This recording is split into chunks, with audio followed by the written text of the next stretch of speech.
amigos televidentes, de vuelta a este plato fuerte en su programa Actualidad Fiscal, Tecnológica y Financiera. Y como le comentábamos, queremos que la maestra Edita Rodríguez, aparte de su experiencia académica, también con su expertise económico, nos haga un análisis de lo que es la economía dominicana bajo el contexto actual. Maestra. Bueno, maestro, fíjese, la economía dominicana es una economía que se caracteriza por una alta capacidad de recuperación. O sea, es una economía que ha sido capaz de recuperarse por encima de las expectativas y de los pronósticos que se hacen. Y no ha sido diferente en el proceso post-pandemia. Real, efectivamente, el año pasado, como vimos, según la misma cifra del Banco Central, la economía creció en 12.3. Y hasta ahora, lo que vemos, ¿verdad?, es que ese proceso se ha mantenido, sobre todo por los tres elementos fundamentales, que son los que mayor aportan divisas a la República Dominicana: aumento de las exportaciones, aumento de la remesa y aumento del turismo, que ha sido fundamental en este proceso. Ahora bien, la economía dominicana tiene una serie de situaciones que nosotros tenemos que ponerle ojo. Una de ellas es que la situación internacional cada vez está más confusa. Todavía los efectos de la guerra, del enfrentamiento Rusia-Ucrania, se están sintiendo y no está muy claro hasta dónde van a llegar.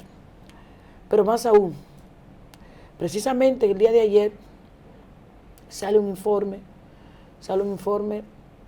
del Banco Mundial y unos pronósticos del Fondo Monetario Internacional de que tenemos que prepararnos para lo peor. Así mismo se llama el artículo. ¿En qué sentido? Primero, la época del petróleo barato parece que se acabó. Pero además, el fenómeno inflacionario, inclusive ya se está hablando de esta inflación, de que va a ocurrir en el mundo algo parecido a lo que pasó en los años 70, un estancamiento con inflación, que es una crisis bastante complicada. Superando el efecto hiperinflacionario. Claro, y en el caso de República Dominicana es una economía muy abierta, por tanto, la situación de la economía mundial y los choques externos le da muy duro. ¿En qué sentido? Cuando una economía es tan abierta como la República Dominicana, se beneficia del comercio internacional, se beneficia de la situación internacional positiva, pero también le afecta los elementos negativos. Creo que la República Dominicana tiene entonces una serie de retos y desafíos. ¿Por qué? Porque como aquí no se ha podido hacer la reforma fiscal que está siendo propuesta desde el 2015, eso implica entonces que prepararnos en este proceso es un poco más difícil. De hecho, maestro, es un tema que prácticamente en este momento no se está tocando, por razones de diferentes tipos, incluyendo políticas, pero que aquí en un momento determinado va a tener que retomarse. Creo además que República Dominicana y quienes nos dirigen tienen que abocarse a evaluar, a seguir tomando medidas que puedan paliar un poco la situación inflacionaria. Y fíjate que hay que reconocer a la autoridad actual y al Banco Central, que ha sido muy cauteloso y le ha dado seguimiento. Fíjese que cuando evaluamos, por ejemplo, el año pasado, la inflación estuvo en 8.5.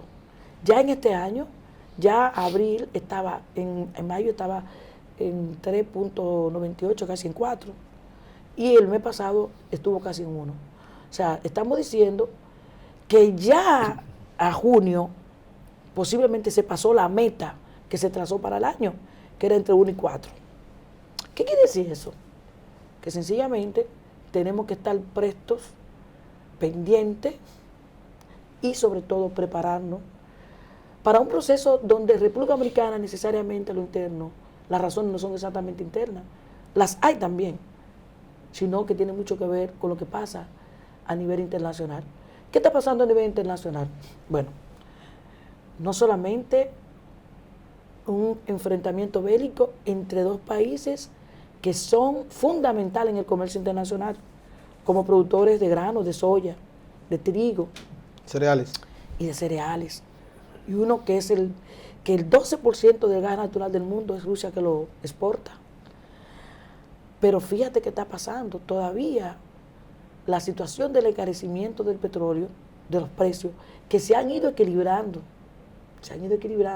Sin embargo, tal parece que pensar en petróleo menos de $100 está difícil ya. Vemos también el encarecimiento del transporte. Un contenedor, por ejemplo, que costaba $3,000, fácilmente te cuesta $8,000 ahora. Y cuidado. Sí. Entonces, es una situación donde países tan pequeños, economía como la nuestra, se ven muy impactadas. Está vulnerable. ¿Qué positivo, entiendo yo, que ha hecho el gobierno actual y el Banco Central? Primero, ha manejado de una manera muy correcta la política monetaria, sobre todo con la tasa de política monetaria, que de hecho esta semana pasada ha subido ya, en lo que va de año, 150 puntos. Pero también ha mantenido controlada la tasa del dólar.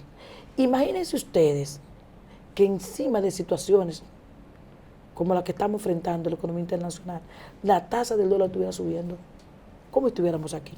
Maestra Edita, ¿qué opinión le merece un pronunciamiento que hizo el director general de Impuestos Internos, Luis Valdés, indicando que las recaudaciones fiscales hasta el mes de mayo habían crecido en unos 20,000 millones de pesos, pero que de esos 20,000 millones de pesos, el subsidio que le está otorgando el gobierno a los combustibles se habían absorbido unos 17,000 millones? Bueno, ya usted se preguntó y se respondió, porque le voy a decir algo. Lo que pasa es que el subsidio que aquí se le está dando, a los combustibles es muy alto. Y le voy a decir algo. Soy de la que siempre he creído, cuando se habla de reforma, lo primero que aquí hay que evaluar son los subsidios y las exenciones. Porque aquí la gente, cuando se habla de reforma fiscal, la gente piensa que hay aumento de impuestos nada más. Obviamente que ese crecimiento tú tienes que compararlo con con 2 años precedentes, donde la economía estuvo muy afectada. O sea, con referencia al 2020, que fue un año caótico, y el 2021, que la economía comenzó a mejorar. Yo lo felicito por ese aumento. Ahora bien, recuérdense que se tomó la decisión de mantener un subsidio siempre y cuando el barril de petróleo se mantuviera en un margen, creo que de los 25 a 115 dólares el barril. Pero eso es un gran costo fiscal para el Estado. Un costo fiscal, y hay que entender la situación del gobierno, señores, que tiene necesariamente que saber que este país, a 1 año y medio de una pandemia, a 1 año y medio, no, 1 año, porque todo el año pasado estábamos trancados. Lo que pasa es que el año más difícil fue el 2020. A la gente, que todavía muchos no se han podido recuperar, un fenómeno, un proceso inflacionario muy crudo, podría traer hasta conflagración interna, podría traer una situación hasta de ingobernabilidad. Pero tenemos que estar conscientes de esa situación. ¿Hasta cuándo y hasta dónde podrá el gobierno mantener ese sacrificio? O sea, de los 20,000 millones, 17,000 se fueron a subsidios. Entonces, creo que tenemos que, yo soy la mujer de fe, ¿verdad? Pedirle a Dios que las cosas se recompongan, que algunas situaciones externas puedan tomar su cauce, pero que internamente también aprendamos a organizarnos todos. Cuando digo todos, es todos, desde el gobierno, los ciudadanos, las empresas, para que esta situación, que esperamos que así no sea, si tiende a complicarse, nos afecte lo menos posible. Porque esa información a junio, mitad de un año, es realmente es para reflexionarla, claro, y preocupante, claro que sí. Bueno, excelente exposición de la maestra Edita Rodríguez. En el próximo bloque volvemos con lo que es el tema de actualidad. En términos académicos, la Universidad Autónoma de Santo Domingo se aboca a un proceso eleccionario y, como es sabido, la maestra Edita Rodríguez, al igual que el maestro Nicolás Cruz, forman parte del equipo Triunfo para la candidatura tanto a decanato como vicedecanato de la facultad, y de eso conversaremos en el próximo bloque.